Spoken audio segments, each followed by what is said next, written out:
अरे बहन, चीनी तो खत्म हो गई। श्यामा ने कहा, अगर मैंने अपने घर में चाय नहीं पिलाई तो मेरी ननद की शादी टूट जाएगी, मैं क्या करूं? सीता ने कहा, कोई बात नहीं, मैं तुम्हारी मदद कर देती हूँ। सीता ने अपनी रसोई में से एक बहुत कीमती चम्मच निकाल के दी, लेकिन वो चम्मच जादुई की थी। सीता ने कहा, सुनो श्यामा बहन, मैं तुम्हारी मदद कर रही हूँ। ये एक चम्मच है, जब भी तुम इस चम्मच को जो भी चीज रसोई में घुमाओगी वो चीज तुम्हें तुरंत मिल जाएगी, लेकिन 2 बार से ज्यादा मत घुमाना, नहीं तो वो चीज जहर बन जाएगी। श्यामा घर में आ गई और सभी को पतीले में जैसी चम्मच घुमाई, चीनी तुरंत निकल आई। उसने सभी को चाय पिलाई और सभी लोग बड़ी खुश होकर घर चले गए। ननंद का भी रिश्ता पक्का हो गया। कुछ समय के बाद सीता शाम को अपनी चम्मच लेने आई। श्यामा ने कहा, बहन, सीता बहन, हम बहुत गरीब हैं, क्यों ना ननद की शादी हो जाने के बाद मैं आपको आपकी चम्मच वापस दे दूंगी। उसने कहा, ठीक है। सीता अपने घर चली गई। श्यामा के मन में तो लालच था। उसने शादी के लिए जितना सामान चाहिए थे चम्मच की मदद से सारा ले लिया। अब तो श्यामा के मन में और लालच बढ़ गया। उसकी ननद की भी शादी हो गई, बहुत धूमधाम से, बड़ी खुश हो गई। कुछ समय के बाद सीता अपनी चम्मच लेने फिर आई। श्यामा ने कहा, हाँ बहन, तुमने मेरी मदद करी है, मैं तुम्हें ये जादुई चम्मच देती हूँ। तुम मेरे यहाँ सभी लोग शाम को खाना पे आना। सीता ने सभी लोग शाम को खाने पे आए, लेकिन अब क्या था, श्यामा के मन में तो लालच था।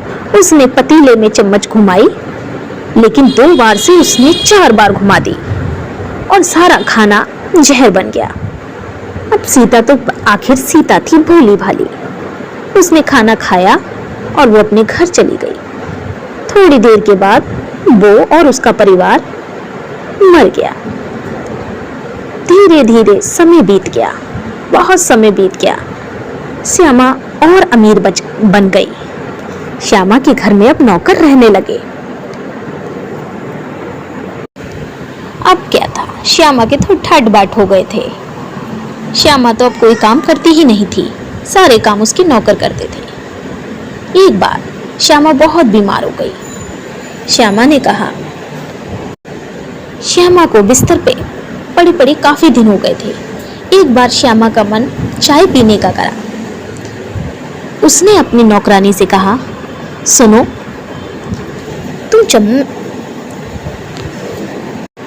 भोली, तुम जाओ और एक अच्छी सी चाय बनाकर मुझे दे दो। भोली ने कहा, मालकिन, चीनी तो खत्म हो गई, अब मैं क्या करूं? श्यामा ने कहा, सुनो, चीनी खत्म हो गई, कोई बात नहीं, मैं तुम्हें एक चम्मच देती हूँ, उसकी सहायता से तुम चाय बना लाओ।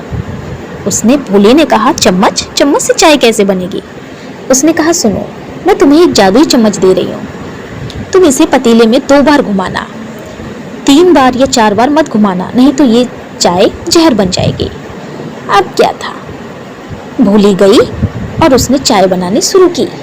जैसे ही उसने 2 बार घुमाई, चीनी गिरने लगी। उसके मन में लालच आ गया। उसने सोचा, क्यों ना अब मैं इस चम्मच को लेके भाग जाती हूँ, ना तो मुझे काम करना पड़ेगा और ना मुझे किसी के घर में रहना पड़ेगा। उसने उस पतीले में 4 बार चम्मच घुमा दी। वो सारी चाय जहर बन गई। अपनी मालकिन को दे दी। श्यामा ने जैसी चाय पी और उसने कहा, क्यों भोली, तुमने ये क्या किया? तुमने ये पतीली में 4 बार चम्मच घुमाई और मैं तड़फने लगी। तड़फते तड़फते वो मर गई। भोली चम्मच लेकर भाग गई। तो समझे बच्चों, जैसे को तैसा। हमें कभी भी अपनी नियत को खराब नहीं करनी चाहिए। अगर मेरी कहानी अच्छी लगे तो प्लीज सब्सक्राइब करना।